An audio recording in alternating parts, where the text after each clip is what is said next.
دوسری اسٹریٹجی جو international media استعمال کرتی ہے اسلام کو بدنام کرنے کے لیے کہ وہ کئی بار قرآن یا حدیث کوٹ کرتی ہے، قرآن کی آیتوں کا حوالہ دیتی ہے بالکل آؤٹ آف کانٹیکسٹ.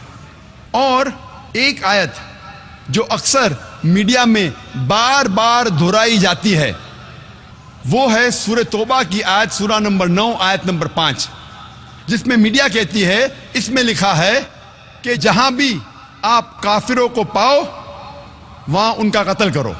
اور جب آپ قرآن مجید کھولیں گے اور دیکھیں گے سورہ توبہ سورہ نمبر 9 آیت نمبر 5، اس میں برابر یہی لکھا ہے کہ جہاں بھی آپ کافروں کو پاؤ وہاں ان کا قتل کرو. لیکن یہ آیت آؤٹ آف کانٹیکسٹ ہے، پس منظر کے خلاف ہے.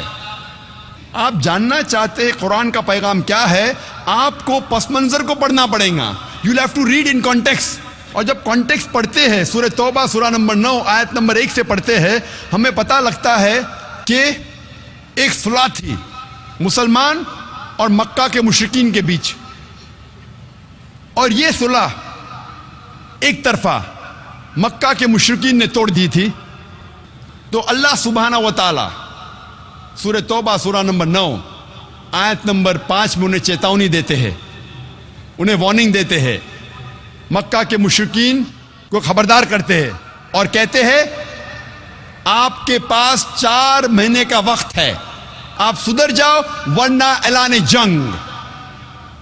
اور جنگ کے میدان میں اللہ سبحانہ و تعالیٰ فرماتے ہیں اور مسلمانوں سے کہتے ہیں جب بھی دشمن، جب بھی کافر میدان جنگ میں آئیں تو جہاں بھی آپ کافروں کو پاؤ وہاں ان کا قتل کرو.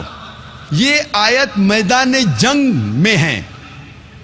آپ پس منظر دیکھیں گے تو یہ آیت میدان جنگ میں اللہ سبحانہ و تعالیٰ فرماتے ہیں جب بھی دشمن میدان جنگ میں آپ کے ساتھ لڑنے آئیں،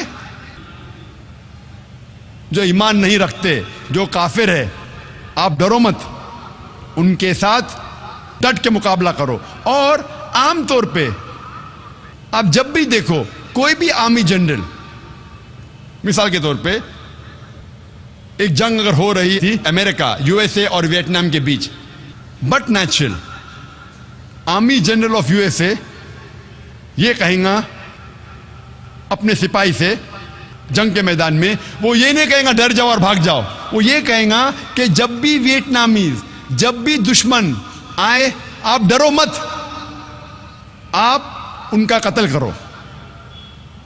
عام طور پہ کوئی بھی سپاہ سالار، کوئی بھی آرمی جنرل اپنے سپاہی کی ہمت افزائی کرنے کے لیے جنگ کے میدان میں یہی کہیں گا کہ ڈرو مت، اب لڑو، جہاں بھی دشمن کو پاؤ آپ ان کا قتل کرو. تو وہی تو قرآن مجید میں اللہ سبحانہ تعالیٰ فرماتے.